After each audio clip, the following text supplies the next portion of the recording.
ये जो साइन देखा जा रहा है, ये साइन क्या आपका है? ना, नहीं है। आपका नहीं है ना। तो बेटा क्या चल रहा है आज के भारत में? क्यों बन रहे हैं बांग्लादेशी लोग मुस्लिम से हिंदू? कैसे मिलती है इनको भारत में रहने की नागरिकता? और क्या प्लान है इनका भारत में आने का? ऐसे कितने लोग हैं जो मुस्लिम होने के बावजूद भी भारत में हिंदू नाम से रह रहे हैं? अगर आप भी जानना चाहते हैं इन सभी सवालों के जवाब तो वीडियो को आखिर तक जरूर देखिएगा। चलिए वीडियो शुरू करते हैं। दोस्तों, जैसा कि आप सभी जानते ही हैं कि भारत शुरू से ही एक ऐसा देश रहा है जहां पर एक नहीं बल्कि कई अलग अलग जाति धर्म के लोग निवास करते हैं, जिनमें हिंदू, मुस्लिम, सिख, ईसाई जैसे धर्मों के लोग शामिल हैं। आज भारत की कुल जनसंख्या यानी पॉपुलेशन करीब 144 करोड़ की है, जिनमें परसेंटेज के लिए देखा जाए तो भारत में सबसे ज्यादा जनसंख्या हिंदू लोगों की है और दूसरे नंबर पर आते हैं मुस्लिम समाज के लोग। और अगर हम अपने भारत के इतिहास पर नजर घुमाते हैं तो हमें पता चलता है कि भारत में मुस्लिमों का निवास आजकल से नहीं बल्कि कई हजारों सालों पहले से है।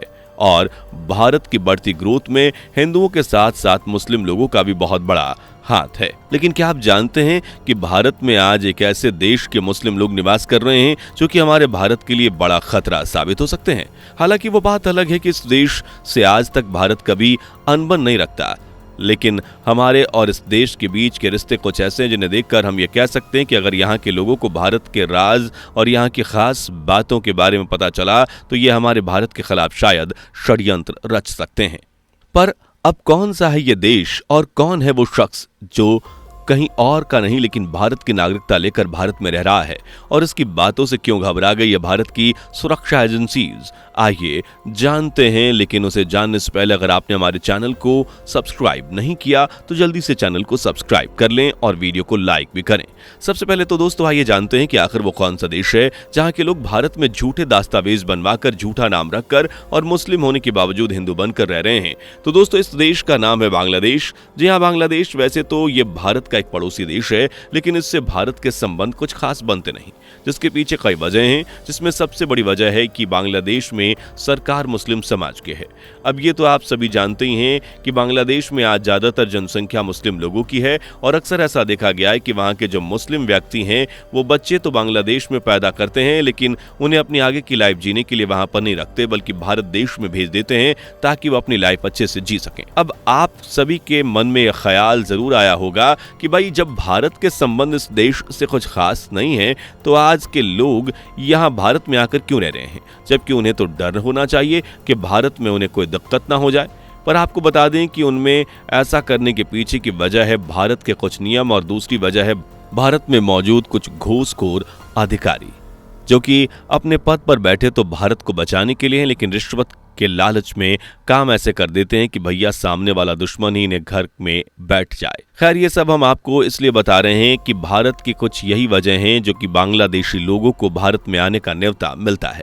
असल में बांग्लादेशी चाहे तो वो अपने नागरिक को कहीं पर भी अपने आगे का जीवन जीने के लिए भेज सकते हैं, लेकिन वो उन्हें भारत में सिर्फ इसलिए भेजते हैं क्योंकि उन्हें भारत की इन कमजोरियों के बारे में पता करना है। उन्हें पता करना है कि भारत में नागरिकता बड़ी आसानी से पाई जा सकती है। इसलिए साथ ही आज बांग्लादेश का मुस्लिम भी ये जानता है कि भारत में आज कई चुनावी नेता और कई सरकारें ऐसी हैं जो कि मुस्लिम्स के हक में बोलती हैं और उन्हें अक्सर सपोर्ट करती हैं। इन्हीं वजहों से बांग्लादेशी मुस्लिम भारत की तरफ अपना रुख करना पसंद करते हैं। और हाल ही में एक ऐसी खबर निकलकर सामने आ रही है कि एक बांग्लादेशी शख्स है जो कि पैदा तो बांग्लादेश में हुआ लेकिन वो काफी समय से भारत में रह रहा है, और न सिर्फ रह रहा है बल्कि उसके पास हिंदू नाम का आधार कार्ड और पासपोर्ट भी है, जिसकी मदद से वो विदेश यात्रा भी कर चुका है। यहाँ आपको बता दें कि यह भारत में इकलौता नहीं है जो कि किसी और देश का होने के बावजूद भारत में रह रहा है, बल्कि ऐसे तमाम लोग भी ऐसा ही करते हैं।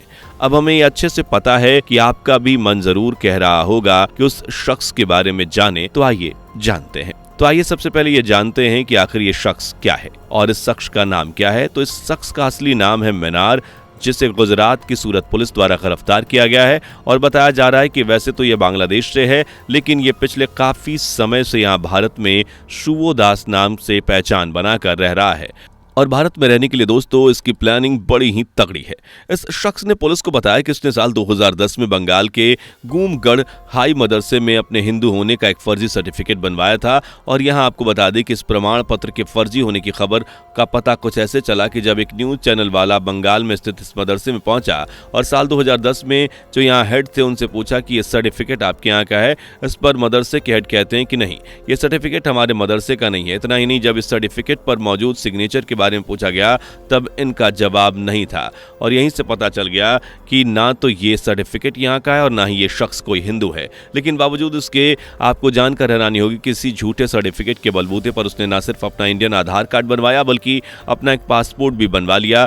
यानी आप समझ रहे हैं कि भारत में जो कागज बनाने वाले अधिकारी हैं उनके हाथों कितनी बड़ी गलती हो चुकी है। खैर, अभी ये तो कुछ भी नहीं, क्योंकि यहाँ एक और चौंकाने वाली बात है। ये शख्स इस पासपोर्ट के बल पर विदेश भी घूम चुका है। अब सोचिए कि जब ये शख्स एक बांग्लादेशी होने के बावजूद भारत में इतना आसानी से घूम सकता है तो ये भारत की सुरक्षा एजेंसी के लिए कितनी शर्म की बात है। क्योंकि अगर ये शख्स यहाँ एक आम नागरिक की तरह ना रहकर एक आम आदमी की तरह ना रहकर एक गैंगस्टर की सोच के साथ आया होता तो शायद भारत में कुछ बड़ी गड़बड़ कर सकता था। ऐसा ही एक केस दोस्तों करीबन 2 साल पहले भोपाल में दर्ज किया गया, जहां एक बांग्लादेशी शख्स हिंदू बनकर रह रहा था। उसने अपनी नकली पासपोर्ट भी बनवा लिया, लेकिन कुछ समय बाद जब केंद्रीय गृह राज्य मंत्री के जांच से ये सच सामने आया तो पता चला कि इलाके के एसआई शिवनाथ यदुवंशी ने थाने में बैठे बैठे ही इस शख्स का एड्रेस वेरीफाई कर दिया था और इसी के बल पर उसका भारतीय पासपोर्ट बन गया था। केंद्रीय गृह मंत्रालय की नजर में आते ही वो शख्स गायब हो गया और तगड़ी जांच के बाद उसका कुछ भी पता नहीं चला। लेकिन इस केस के बाद एसआई शिवनाथ यदुवंशी को फौरन सस्पेंड कर दिया गया। ऐसे में हम भारतीय सुरक्षा एजेंसीज और भारतीय दस्तावेज बनाने वाले अधिकारी जो हैं उनसे यही कहना चाहेंगे कि उन्हें अपने काम को सख्ती के साथ करना चाहिए, हर एक नियम को अच्छी तरह से फॉलो करना चाहिए, हर शख्स की अच्छे से जांच पड़ताल करनी चाहिए। इतना नहीं, वो कहां से आए, भारत आने का मकसद क्या था, और ये भी हमें जानना बहुत जरूरी है ताकि आगे से ऐसे कोई भी दूसरे देश का शख्स आसानी से भारत की नागरिकता ना ले पाए और आसानी से ऐसे ही घूमता ना रहे। पर अभी भी कुछ कहा नहीं जा सकता। मीनार की तरह ना जाने कितने लोग ऐसे होंगे जो भारत में अपनी पहचान बदल कर रह रहे होंगे। हो सकता है कि आपके पड़ोस में रहने वाला हिंदू शख्स भी कोई ऐसा मुस्लिम ही हो। इसलिए आपसे भी कहना चाहेंगे कि हमेशा सतर्क रहें और किसी पर भी आंख बंद करके भरोसा ना करें। आपका इस बारे में क्या ख्याल है? अपनी राय हमें कमेंट करके जरूर बताएं। वीडियो अच्छी लगी हो तो इसे लाइक और चैनल को जरूर सब्सक्राइब कर लीजिएगा ताकि ऐसे इन्फॉर्मेटिव वीडियोस आपसे मिस ना हो। मिलते हैं अगली वीडियो में, तब तक के लिए bye bye and take care. दोस्तों, आपको स्क्रीन पर 2 और वीडियोस दिखाई दे रही हैं, जिसे देखने के लिए स्क्रीन पर क्लिक करें।